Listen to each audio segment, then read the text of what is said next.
চরকুলিয়া যুব সমাজের উদ্যোগে বীর মুক্তিযোদ্ধাদের পরিচালনায় মাশাআল্লাহ 12তম ঐতিহাসিক তাফসীরুল কোরআনের প্রোগ্রাম। স্থান ঐতিহাসিক চরকুলিয়া লায়লা আজাদ কলেজ ময়দান, মোল্লাহাট, বাগেরহাট।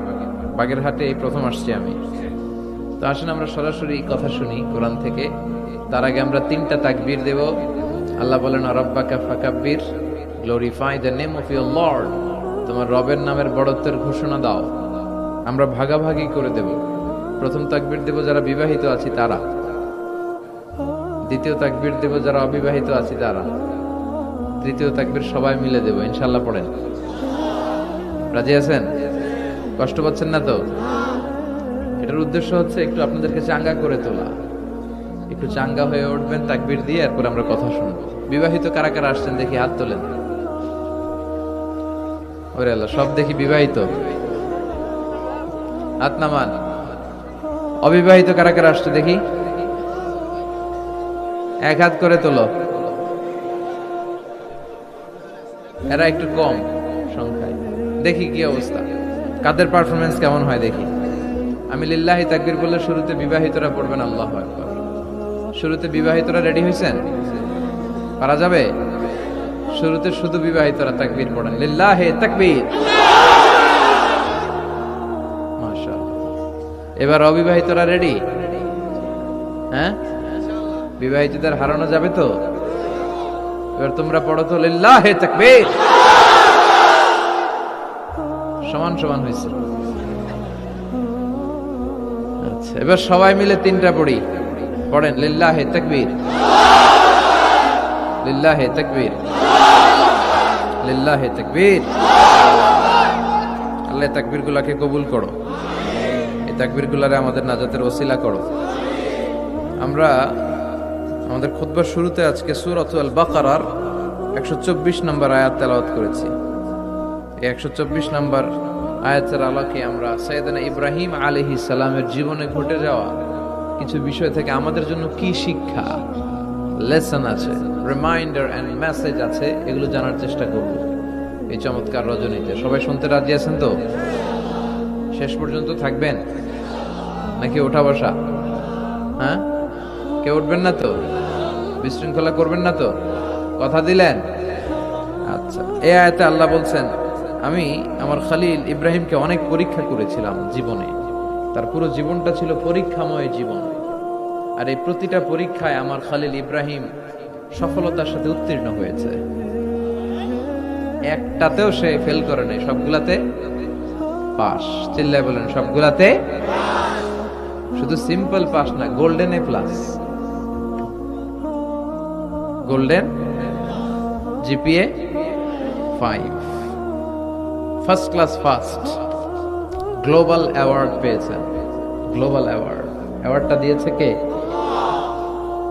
আমরা জানার চেষ্টা করব কি অ্যাওয়ার্ড পেলেন তিনি আল্লাহর কাছে, কি তার এত মহিমা, কি তার জীবনী, biography and life sketching of prophet Abraham. সাইয়েদনা ইব্রাহিম আলাইহিস সালামের জীবনে কি ঘটে গেল এই কোরআনের ভেতরে আছে না নাই? রব্বুল আলামিন বলেন, ওয়া ইয বিতালা ইব্রাহিম রাব্বুহু বিকালিমাতিন ফাতাম্মাহুন্না ক্বালা ইন্নী জাঈলুকা লিন-নাসি ইমামা। আল্লাহ বললেন, ও নবী, স্মরণ করুন সেই সময়ের কথা যখন আমি আমার ইব্রাহিমকে অনেকগুলো বিষয়ে পরীক্ষা করলাম, আর আমার ইব্রাহিম প্রতিটা পরীক্ষায় সফলতার সাথে উত্তীর্ণ হলো। ফলাফল স্বরূপ আমি ইব্রাহিম রে বললাম, ইব্রাহিম, তোমারে আমি গোটা বিশ্বের মানুষের নেতা বানাইয়া দিলাম। পরীক্ষার ফলাফলে আল্লাহ কি বললেন? তোমার আমি কি বানাইলাম? নেতা। নেতা হওয়া এত সোজা না। লিডারশিপ কোয়ালিটিটা অনেক গুরুত্বপূর্ণ কোয়ালিটি, এটা চাইলেই পাওয়া যায় না।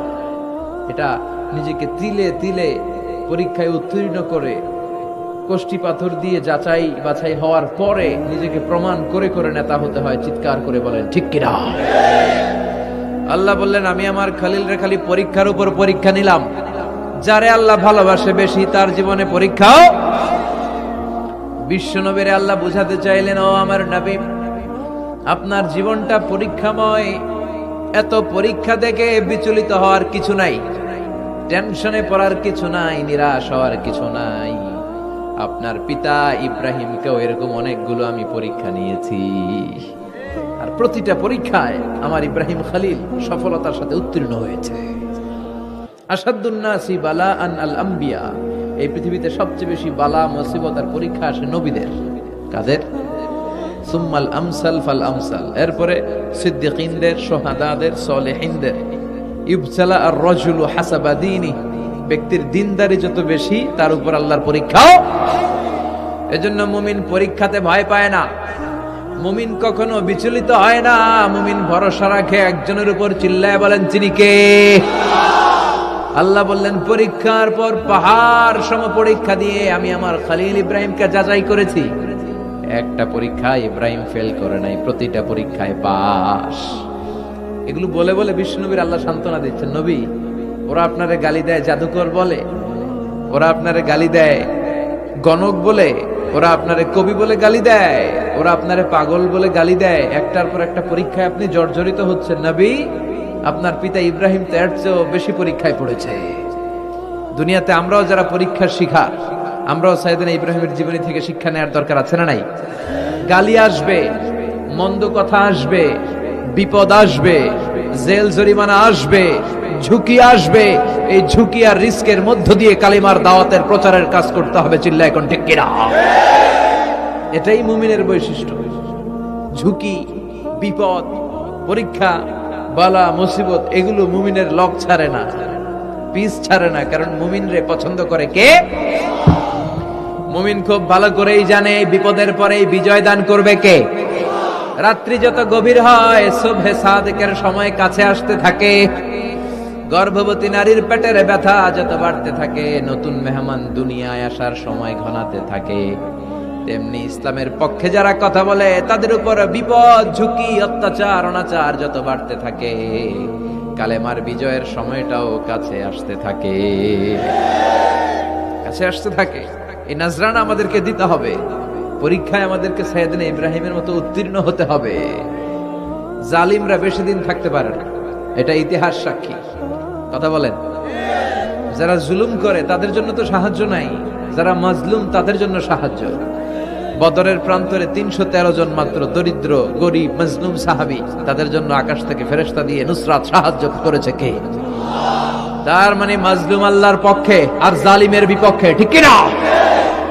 জালিমের জন্য কোনো সাহায্য নাই, বরং দুনিয়ায় যারা জুলুম করে তাদের ক্ষমতা বেশি দিন থাকে না। ফেরাউন বেশি দিন থাকে নাই, থাকছে? নমরুদ বেশি দিন থাকে নাই, থাকছে? থাকতে পারে না। যারা দুনিয়াতে রক্ত ঝরায় এরা থাকতে পারে না, বরং যাদের রক্ত ঝরে তাদেরকে আল্লাহ বিজয় দিয়ে দেয়। আর যারা রক্ত ঝরায় এদের শেষ রক্ষাও হয় না, এরা জান নিয়ে পালাবার সুযোগ পায় না। কথা বলেন। এজন্য পরীক্ষা আসলে মুমিন ভয় পাবে। মুমিনের হৃদয়ে ভয় আছে কার? চিল্লায় বলেন। আল্লাহর ভয় নিয়ে থাকতে হবে। সাইয়েদনা ইব্রাহিমকে একটার পর একটা পরীক্ষায় আল্লাহ ফেলেছেন, একটার পর একটা পরীক্ষায় আল্লাহ ফেলেছেন, কিন্তু এই পরীক্ষায় তিনি গোল্ডেন এ প্লাস। সুবহানাল্লাহ পড়েন। রব্বুল আলামিন বলেন, ওয়া ইয বিতালা ইব্রাহিম রাব্বুহু বিকালিমাতিন ফাতাম্মাহুন্না ক্বালা ইন্নী জাইলুকা লিন-নাসি ইমামা। ও খলিল, একটার পর একটা পরীক্ষা আমি তোমার জীবনে নিয়েছি। বিশ্বনবীরে বললেন, আমার ইব্রাহিমের উপর একটার পর একটা পরীক্ষা আমি নিয়েছি, ইব্রাহিম প্রতিটা পরীক্ষায় পাস। আর খুশি হয়ে আমি বললাম, ইব্রাহিম আমি তোমার নেতা বানায় দিলাম। আল্লাহ put Sayyidina Ibrahim in some tests and trials, and Sayyidina Ibrahim successfully overcome all the tests. Allah said, Ibrahim, I'm gonna make you the leader. Ibrahim আমি তোর লিডার বানায় দিব, এই ফলাফল স্বরূপ তোমার আমি গোটা বিশ্বের নেতা বানায় দিব। I'm gonna make you the leader. এজন্য সাইয়েদনা ইব্রাহিমকে নেতা বানায় দিলেন কে? একটার পর একটা পরীক্ষা তিনি দিয়েছেন। একটাও সাধারণ পরীক্ষা ছিল না, সব ভয়ঙ্কর পরীক্ষা। পরীক্ষাগুলো ছিল অগ্নি পরীক্ষা। পরীক্ষা নাম্বার 1 ইলকাউহু ফিন্নার, আগুনের পরীক্ষা। নমরুদ বলে, ইব্রাহিম ঈমান ত্যাগ করো, না হলে আগুনে ফেলবো। কোথায় ফেলবো? সাইয়েদনা ইব্রাহিম বলে, আমার জীবন যাবে কিন্তু ঈমান যাবে। ঈমানের পথে অবিচল থেকে আমার মরণ যেন হয়। তোমারই কাছে মিনতি আমার, তোমারই কাছে মিনতি আমার, মহামহিম দয়াময়, ইমানের পথে অবিচল থেকে আমার মরণ যেন হয়। পড়ে না আমিন। নমরুদ বলে ইব্রাহিম ঈমান ছাড়ো, তা না হলে আগুনে ফেলবো। ইব্রাহিম বলে জীবন যাবে কিন্তু ঈমান যাবে। তার মানে পরীক্ষায় পাস, আগুনে ফেলে দেয়া হলো, ঈমান হারা করতে পারে নাই নমরুদ। তার মানে আগুনের পরীক্ষায় নাকি ফেল না পাস। পরীক্ষা নাম্বার 1। পরীক্ষা নাম্বার 2, আল্লাহ বললেন ইব্রাহিম কলিজার টুকরা সন্তান ইসমাইলকে আর প্রিয়তমা স্ত্রী হাজারকে মক্কার ধুধু প্রান্তরে রেখে আসো, যেখানে কোনো মানুষ নাই, কোনো পাখি নাই, কোনো প্রাণী নাই, কোনো খাওয়ার পানিও নাই, কেউ নাই, জনমানব শূন্য এলাকার মধ্যে ফ্যামিলির সবাইকে রেখে আসো, ইসমাইলরেও রেখে আসো, হাজারকেও রেখে আসো। কোনো টু শব্দ করলেন না সাইয়েদনা ইব্রাহিম, কিছু জিজ্ঞেসও করলেন না, বলার সাথে সাথে ওনার স্ত্রী আর কলিজার টুকরা বাচ্চাটারে মক্কার ধুধু প্রান্তরে রেখে দিয়ে আসলেন। এই পরীক্ষায়ও কথা বলেন, এই পরীক্ষায়ও আমাদেরকে যদি আল্লাহ বলে যাও তোমার সন্তান তোমার স্ত্রীকে রেখে আসো সাহারা মরুভূমিতে, পারবেন? হ্যাঁ, কি পরীক্ষা দিয়ে আল্লাহর প্রিয় হয়েছে। তার মানে আগুনের পরীক্ষায় পাস, ফ্যামিলি বিসর্জন দেওয়ার পরীক্ষায় পাস। এবার আল্লাহ দেখলেন সাইয়েদনা ইব্রাহিমের হৃদয়ের মধ্যে ইসমাইলের জন্য ভালোবাসা বেশি না কম? কত বেশি জানেন? সাইয়েদনা ইসমাইল যখন দুনিয়াতে এসেছে তখন সাইয়েদনা ইব্রাহিম আলাইহিস সালামের বয়স ছিল 86। কত? আপনাকে বাগেরহাটে 86 বছর বয়সে কারো বাচ্চা কাচ্চা হয়? হ্যাঁ, আছে এরকম পালোয়ান? আছে কেউ? নাই। সাইয়েদনা ইসমাইল যখন এসেছে দুনিয়ায় তখন সাইয়েদনা ইব্রাহিমের বয়স কত ছিল? 86। তার মানে 86টা বছর আল্লাহর কাছে কাঁদছে আর দোয়া করছে, আল্লাহ একটা সন্তান দাও দাও দাও, দেয় নাই। 86 বছর বয়সে যে সন্তানটা দিল, ওই সন্তানের প্রতি মায়া, দরদ, মোহব্বত, ভালোবাসা বেশি না কম? আল্লাহ দেখতে চাইলেন ওই ছেলের জন্য মায়া বেশি নাকি আল্লাহর জন্য বেশি। আল্লাহ ডেকে বললেন ইব্রাহিম দেখি হৃদয়ে কার জন্য দরদ আর ভালোবাসাটা বেশি, যাও আমার সন্তুষ্টির জন্য 86 বছর বয়সে পাওয়া কলিজার টুকরা দুধের বাচ্চা ইসমাইলকে জবাই করে আমার খুশি অর্জন করো। জবাই করো, স্যাক্রিফাইস করো, আমার জন্য উৎসর্গ করো। বলতে দেরি, ছুরি নিয়ে গলার মধ্যে ছুরি চালাতে 1 সেকেন্ডও দেরি করে নাই। সুবহানাল্লাহ পড়েন। তার মানে এই পরীক্ষায়ও আল্লাহ বলেন ক্বাদ সাদ্দাকতার রুইয়া ইন্না কাযালিকা নাজজিল মুহসিনিন। ইব্রাহিম ছুরি আর চালায়ও না, ইসমাইলরে মারা আমার উদ্দেশ্য না, তোমার হৃদয়টা দেখা উদ্দেশ্য। এই ইসমাইল মরে গেলে তো সব ঘটনা উলট পালট লেগে যাবে, কারণ আখিরি জামানার পয়গম্বর বিশ্বনবী মুহাম্মদ রাসূলুল্লাহ ইসমাইলের বংশে পৃথিবীতে আগমন করবে। চিল্লায় এখন ঠিক কি না? ইসমাইলকে বাঁচিয়ে রাখা আল্লাহর জন্য ওয়াজিব, আল্লাহ নিজের জন্য এটাকে আবশ্যক করেছেন। সুবহানাল্লাহ পড়েন। Could you imagine কি স্যাক্রিফাইস তিনি করেছেন? প্রতিটা পরীক্ষায় পাস।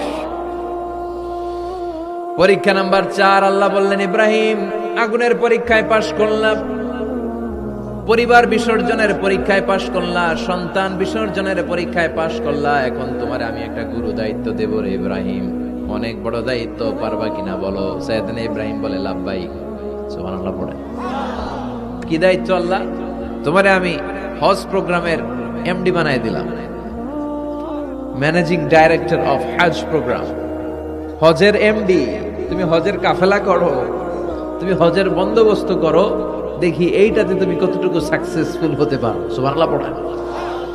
সাইয়েদনা ইব্রাহিম বললেন আল্লাহ কি কি করতে হবে খালি কোন? আল্লাহ বলল প্রথমে আমার ঘর বানাও, কারণ হজ করতে হলে আল্লাহর ঘরের দরকার আছে না নাই? وَإِذْ يَرْفَعُ إِبْرَاهِيمُ الْقَوَاعِدَ مِنَ الْبَيْتِ وَإِسْمَاعِيلُ رَبَّنَا تَقَبَّلْ مِنَّا إِنَّكَ أَنْتَ السَّمِيعُ الْعَلِيمُ। সুবহানাল্লাহ পড়েন। সাইয়েদনা ইব্রাহিম, সাইয়েদনা ইসমাইল বাপ বেটা মিলে কাবা ঘর বানাতে শুরু করলো, পাথর কেটে কাবা ঘর বানাতে শুরু করলো। একের পর এক পাথরের সাথে পাথর জোড়া লাগিয়ে আল্লাহর প্রথম ঘর, আউয়ালু বাইতি উদিআ লিন-নাস লাল্লাযী বিবাক্কাতা মুবারাকা, পৃথিবীর প্রথম ঘরটা তিনি পুনর্নির্মাণ করতে শুরু করলেন। ঘর বানানো শেষ। এবার আল্লাহ বললেন ঘরটারে ঝাড়ু দাও। কি দাও? জোরে কোন কি দাও? আল্লাহর ঘর ঝাড়ু দেওয়া অনেক সওয়াবের কাজ। দিছেন কেউ কোনোদিন? নাকি খালি মুয়াজ্জিন হুজুরের ধমকান? হ্যাঁ, ঝাড়ু দেন নাই কেন? ওই বেটা খাদেম ঝাড়ু দিলি না কেন? এরকম ডাকাইত আছে না নাই? খালি মুয়াজ্জিনের দোষ, খালি খাদেমের দোষ। মসজিদের খাদেম আমরা সবাই। আপনি হতে পারেন সেক্রেটারি, হতে পারেন সভাপতি, হতে পারেন মেম্বার অফ দা পার্লামেন্ট, সব লোকগুলো আল্লাহর মসজিদের খাদেম। চিল্লায় বলেন ঠিক কিনা? আপনি ঝাড়ু দেন একবার, আপনি মসজিদ পরিষ্কার করেন। মসজিদ ঝাড়ু দিলে আপনার হৃদয়টারে প্রশান্ত করে দিবে কে? মসজিদেরি ঝাড়ু বারদার হো কামারে হাত শোনো আমারে মুনাজাত, শোনো শোনো ইয়া ইলাহি আমারে মুনাজাত, শোনো আমারে মুনাজাত। পড়েন আমিন। এবার বাপ বেটা মিলে ঝাড়ু দিতে শুরু করলেন। আল্লাহ বললেন তাহহিরা বাইতিয়া লিত্তাইফিনা ওয়াল আকিফিনা ওয়ার রুকআইস সুজুদ। ইব্রাহিম ইসমাঈল বাপ বেটা মিলে কাবা ঘর ঝাড়ু দাও। ঝাড়ু দিলেন। তাহলে কাবা ঘর বানানো শেষ, ঝাড়ু দাও। এবার আল্লাহ বললেন হজের আজান দাও। কি দাও? وأذن في الناس بالحج يأتوك رجالا وعلى كل ضامر يأتين من كل فج عميق। سبحان الله পড়েন। وأذن في الناس بالحج। ইব্রাহিম কাবা ঘর বানালাম, ঘরটারে ঝাড়ু দিয়ে তাওয়াফকারী, রুকুকারী, সিজদাকারী, ইতিকাফকারীদের জন্য পরিচ্ছন্ন করলা। এবার হজের জন্য আজান দাও। হজ যে করা লাগবে একটা ঘোষণা দাও। সৈয়দনা ইব্রাহিম বলে আল্লাহ এমন জায়গায় ঘর বানাতে বললেন এখানে মানুষ নাই, প্রাণী নাই, কেউ নাই, কাউরে দেখা যায় না। কার সামনে হজের ঘোষণা দেব, হজের আজান দেব? কাউরে তো আমি দেখি না। আল্লাহ বললেন ইব্রাহিম তুমি একটা বড় পাথরের উপরে দাঁড়িয়ে হজের ঘোষণা দাও। দুনিয়ায় অবস্থিত সবগুলো মানুষের কানের মধ্যে ওই আজানের ঘোষণা আমি আল্লাহ পৌঁছে দেব। উনি দাঁড়িয়ে আজান দিলেন, ইয়া আইয়ুহান নাস ইত্তাখাযাল্লাহু বাইতান লিল হজ। আল্লাহ হজের জন্য একটা ঘর বানিয়েছেন, আসো আসো, যাদের সামর্থ্য আছে এসে হজ করে যাও। তখন পৃথিবীতে যত লোক ছিল প্রতিটা মানুষের কানের ভেতরে আল্লাহ ওই আজানের ধ্বনি পৌঁছে দিয়েছে।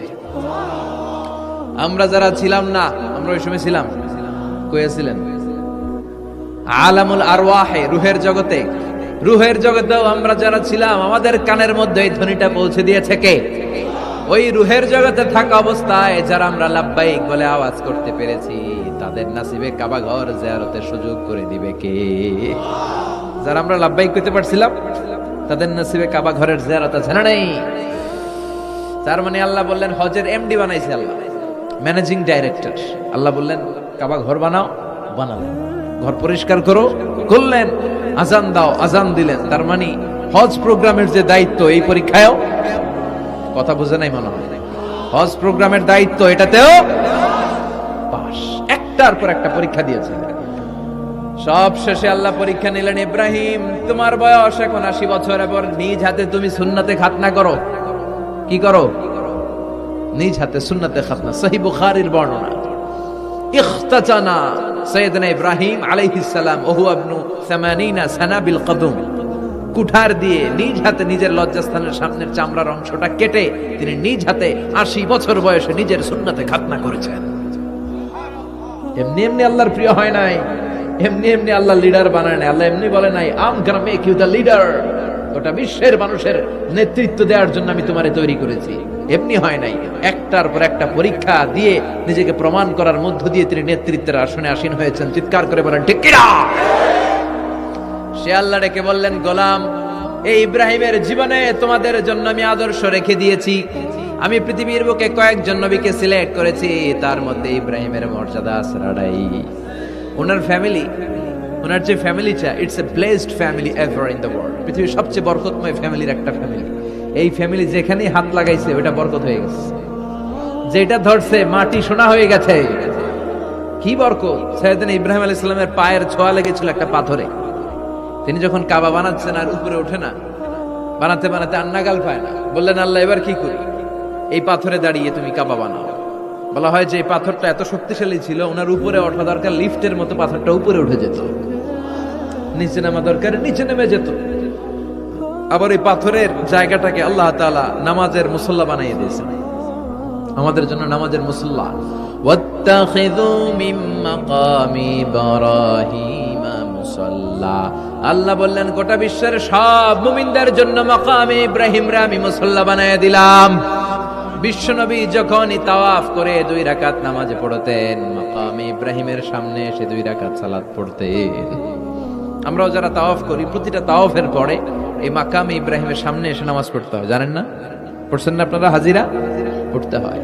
এই পাথরটা এখনো আছে, দেখেন ওনার স্মৃতিকে চির অম্লান করার জন্য, সাইয়েদনা ইব্রাহিমের শিক্ষাকে চিরস্মরণীয় করে রাখার জন্য ওনার ফুটপ্রিন্ট, পায়ের ছাপ যে পাথরে লেগেছে, এই পাথরটাকে কাবা ঘরের একেবারে পাশে 11 মিটার উঁচু একটা ছোট্ট গ্লাস ফিটিং করা, ডিজাইন করা মিনারার ভেতরে ওইখানে স্থাপন করা। যারা তাওয়াফ করে ওইটার পাশ দিয়ে তাওয়াফ করতে হয়, আর তাওয়াফ শেষ হলে ওইটার সামনে 2 রাকাত নামাজ পড়তে হয়। বরকত আছে না নাই? ওনার পা লাগছে, এই জায়গা হয়ে গেছে মুসল্লা। এবার ওনার ছেলের পা লাগছে মরুভূমিতে, ওইটা হয়ে গেছে জমজমের কূপ। সাইয়েদনা ইসমাঈল ওনাকে রেখে হাজার দৌড়াদৌড়ি শুরু করলেন, সাফা থেকে মারওয়া, মারওয়া থেকে সাফা। আহা, এখন এয়ার কন্ডিশন করা, 4 তলা এয়ার কন্ডিশন করা, তো সুন্দর পরিবেশ, এরপরে দৌড়াতে দৌড়াতে আমাদের ঘাম ছুটে যায়। না জানি সাইয়েদাতুনা হাজার কি কষ্ট করে সেখানে দৌড়াদৌড়ি করেছিলেন, না জানি ওনার কি কষ্ট পোহাতে হয়েছিল। উনি সাফা থেকে মারওয়া একবার, মারওয়া থেকে সাফা একবার 60টা চক্কর দিলেন। এই 60টা চক্কর, এই দৌড়াদৌড়িটা আল্লাহর কাছে এত ভালো লেগেছে, কিয়ামত পর্যন্ত সব হাজীদের জন্য এই জায়গায় দৌড়াদৌড়ি করাটা আল্লাহ ওয়াজিব করে দিয়েছে। এটা না করলে আপনার হজই হবে না, এখানে দৌড়াদৌড়ি করা ওয়াজিব। দেখেন ওনার ওয়াইফের কাজ কত বরকতময়, উনি দৌড়াদৌড়ি করছেন, এখন আমাদের হজে যে দৌড়াদৌড়ি করা লাগে।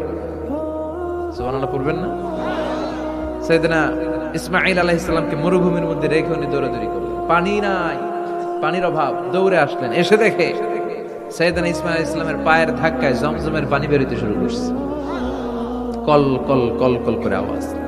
সাইয়েদনা ইব্রাহিম, ইসমাঈল, হাজার এরা আরবি ভাষা জানতেন না, এরা সুরিয়ানি ভাষার মানুষ ছিলেন। কোন ভাষা? সুরিয়ানি ভাষা। তো পানি দেখে হাজার খুব অবাক, কিরে এত সুন্দর পানি, এই পানি তো মরুভূমির বালিতে লেগে সব শুকিয়ে যাবে। পানি যাতে না শুকায় উনি বালি চারদিক দিয়ে উঁচু করে এরকম বাদ দিতে লাগলেন, বাদ দিচ্ছেন আর ওনার সুরিয়ানি ভাষায় বলতে লাগলেন ঝাম ঝাম, মানে হচ্ছে থাম থাম, ঝাম মানে স্টপ, থাম থাম, কেফ, আরে পানি চলে যাস না, চলে গেলে তো পানি ব্যবহার করতে পারবো না, ঝাম ঝাম ঝাম ঝাম। ওনার মুখনিসৃত এই ঝাম ঝাম শব্দ দুইটা আল্লাহর এত ভালো লাগলো, কিয়ামত পর্যন্ত এই কুয়ার নাম আল্লাহ ঝামঝামের কুয়া বানায় দিলেন। এটার নাম বিইরু ঝামঝাম। বিষ্ণু বলেন মা উ ঝামঝাম লিমা শরিবা লাহু, এই জমজমের পানির এত বরকত, যেই রোগের নিয়ত করে এই পানি খাবেন ওই রোগ থেকে শিফা দিবে কে? আবার বিষ্ণু বললেন ইন্নাহা শিফ তুআমু তুআমিন শিফাউ সুকমিন ইন্নাহা মুবারাকা, এই জমজমের পানি গোটা বিশ্বের সব পানির মধ্য থেকে সব চাইতে বরকতের পানি। এই পানির মধ্যে রোগের জন্য চিকিৎসা আছে, মানুষের ক্ষুধা লাগলে এটার ভেতরে খাবারের উপাদান আছে। পৃথিবীর সব পানি শুধু তৃষ্ণা নিবারণ করে, শুধু জমজমের পানি তৃষ্ণাও নিবারণ করে, ক্ষুধাও নিবারণ করে।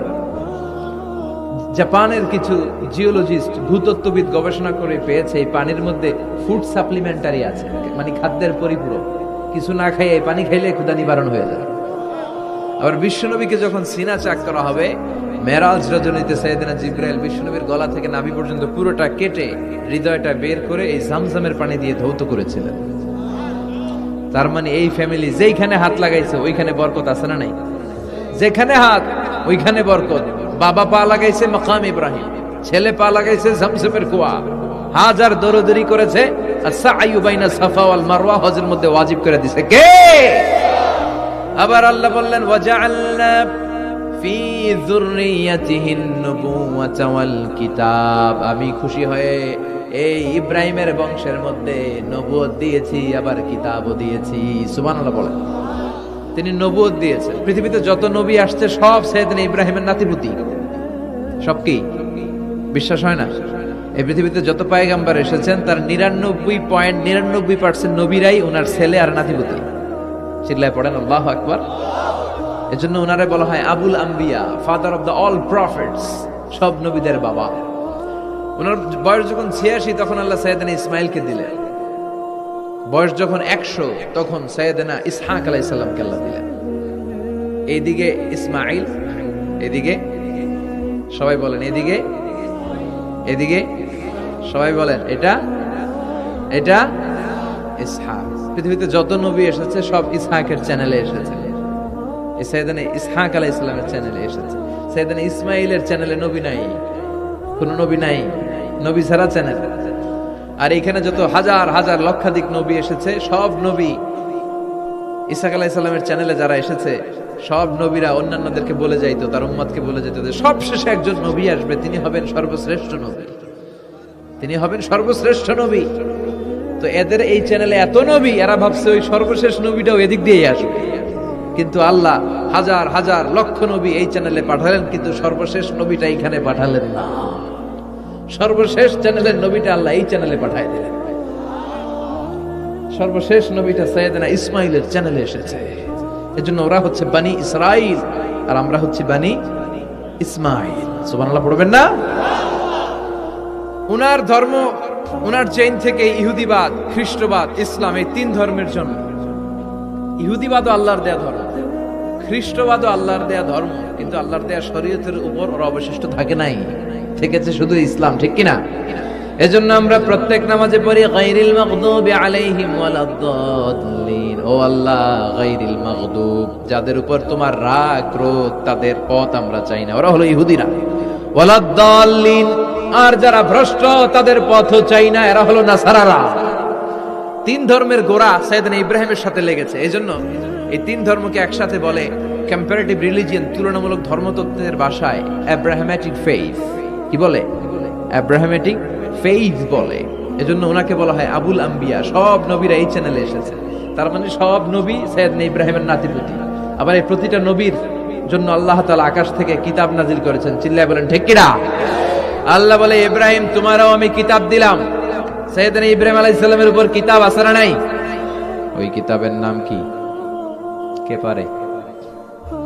ইন্না হাযা লাফিস সুহুফিল উলা সুহুফি ইব্রাহিম ওয়া মূসা।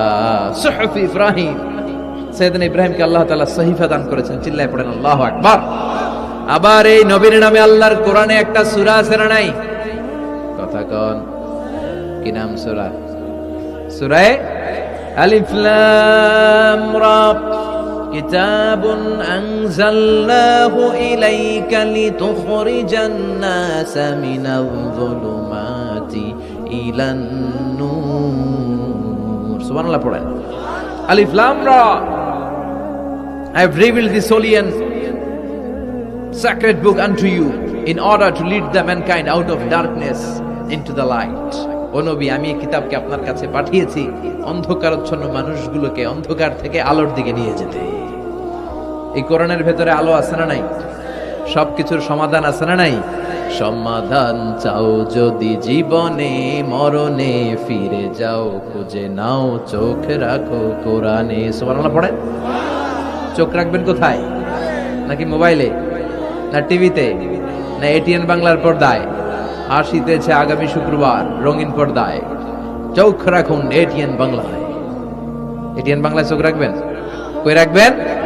সমাধান চাও যদি জীবনে মরণে, ফিরে যাও খুঁজে নাও, চোখ রাখো কোরআনে। ঠিক কি না? If you want the solution this dunya and akhirah, go back, have a look to the holy Quran. সুবহানাল্লাহ পড়েন। কি নবী আল্লাহ বানালেন, ওই নবীর নামে আল্লাহ একটা সূরা দিলেন। আবার আল্লাহ বললেন, ও দুনিয়ার মুসলমানেরা শোনো, তোমাদেরকে মুসলমান বলে নাম করেছে এই সাইয়েদনা ইব্রাহিম। ঠিক কি না? আবার এই নবী সাধারণ কোন নবী নয়, এই নবী হলো তোমাদের জাতির পিতা। আমাগো জাতির পিতা কেডা? কথা কোন? আরো জোরে সবাই মিলে বলেন, মিল্লাতা আবিকুম ইব্রাহিম হুয়া সাম্মাকুমুল মুসলিমিন। মিল্লাতা আবিকুম ইব্রাহিম, তোমাদের জাতির পিতার নাম, আমাদের জাতির পিতার নাম ওয়া সাম্মাকুমুল মুসলিমিন, তিনিই তোমাদেরকে মুসলমান নামকরণ করেছে। আবার আল্লাহ বললেন আসলিম, ইব্রাহিম তুমি সবাইরে মুসলমান বানাও, আগে নিজে মুসলমান হও। আসলিম, ক্বালা আসলামতু লিরাব্বিল, ও ইব্রাহিম তুমি মুসলমান হও বলার সাথে সাথে ইব্রাহিম বলে আল্লাহ দেরি নাই, আমি মুসলমান হয়ে গেলাম। ইহুদিরা দাবি করতো সাইয়েদনা ইব্রাহিম নাকি ইহুদি, নাউজুবিল্লাহ পড়বেন না। খ্রিস্টানরা দাবি করতো সাইয়েদনা ইব্রাহিম নাকি খ্রিস্টান। আল্লাহ বলে মা কানা ইব্রাহিমু ইয়াহুদিয়াও ওয়ালা নাসরানিয়াও ওয়ালাকিন কানা হানিফাম মুসলিমা। আল্লাহ বলে আমার ইব্রাহিম ইহুদি নয়, আমার ইব্রাহিম খ্রিস্টান নয়, আমার ইব্রাহিম পাক্কা মুসলমান। হানিফান মুসলিমা, পাক্কা মুসলমান, ওনার ইসলামে কোনো সন্দেহ। এজন্য আল্লাহ খুশি হয় ওনার একটা উপাধি দিলেন, উপাধিটা হলো লা হালিম। ইন্না ইব্রাহিম লা হালিমুন আওয়াহুম মুনিব, আমার ইব্রাহিম সহনশীল, আমার ইব্রাহিম ভদ্র। সুবহানাল্লাহ বলেন। আমাদের বাংলাদেশে আমাদের মুসলমানদের মধ্যে এটার সবচেয়ে বড় অভাব, সহনশীলতা আমাদের নাই। কথা কর, নিজে যেটা বুঝি ওইটাই। আমি তাবলীগ করি, আমি মনে করি আমি হক, বাকি সব বাতিল। এই সমস্যাগুলো বাগেরহাটে আছে না নাই? হ্যাঁ, আমি যদি জামাত ইসলাম করি, আমি মনে করি আমি হক, বাকি একটা দলেরও আমি হক বলতে চাই না। আছে না এরকম? আমি আহলে হাদিস, সো আমি হক, আর বাকি যা আছে সব বাতিল। আমি কওমি, তো আমি ভালো, আলিয়া সব খালিয়া। কথা কন। আবার আমি আলিয়া, আমি ভালো, কওমিয়া সব শেষ। এই ঠেলা ঠেলে এদেশে আছে না নাই? এক ইসলাম, এক নবী, এক কোরআন, এরপর সহনশীলতা নাই। সে অন্য নেশাবে পড়ুক, সে অন্য মতদর্শের হোক, সে তো আমার ভাই। সবচেয়ে বড় পরিচয় সেও মুসলিম, আমিও মুসলিম। এই চিন্তাটুকু নাই। আল মুমিনুনা ইখওয়া, ব্রাদারহুড, ভ্রাতৃত্বের এই বন্ধনটা আমাদের মধ্যে নাই। আমরা একে অপরকে গালিগালাজ করতে দেরি করি না, একটু চিন্তা করি না। কাফের বলে ফতোয়া দিতেও দেরি করি না। কথা কন, ফতোয়া আছে না নাই? কয় তুই কাফের 10 কারণে, তুই কাফের 20 কারণে, তোর দাদা কাফের, তোর নানা কাফের, তোর পীর সাহেব হুজুর কাফের। আছে না নাই? তোর এই কাফের পীর সাহেব মারা গেলে, এই পীর সাহেবের যে কবরে শোয়ানো হবে, ওই কবরের উপরে যে ঘাস উঠবে, ওই ঘাস যে গরু খাবে, ওই গরুর যে দুধ খাবে, ওইটাও কাফের। আছে না নাই? খালি ফতুয়াবাজি। আল্লাহ বললেন আমার ইব্রাহিম ফতুয়াবাজি করে নাই। ইন্না ইব্রাহিম লা হালিমুন আওয়াহুম মুনিব, আমার ইব্রাহিম ছিল সহনশীল, ভদ্র একজন নবী। চিৎকার করে বলতে হবে ঠিক কি না? আবার আল্লাহ বললেন আমার ইব্রাহিমকে আমি খলিল উপাধি দিয়েছি। ইত্তাখাযাল্লাহু ইব্রাহিমা খলিলা। আল্লাহ বললেন গোটা বিশ্বের মধ্যে থেকে কাউরে আমি খলিল বলে গ্রহণ করি নাই, একমাত্র ইব্রাহিমকে ছাড়া। ইব্রাহিম আলাইহিস সালামকে ছাড়া কাউরে আল্লাহ খলিল বানাইছে? খলিল মানে বন্ধু, খলিল মানে, সবাই বলেন খলিল মানে।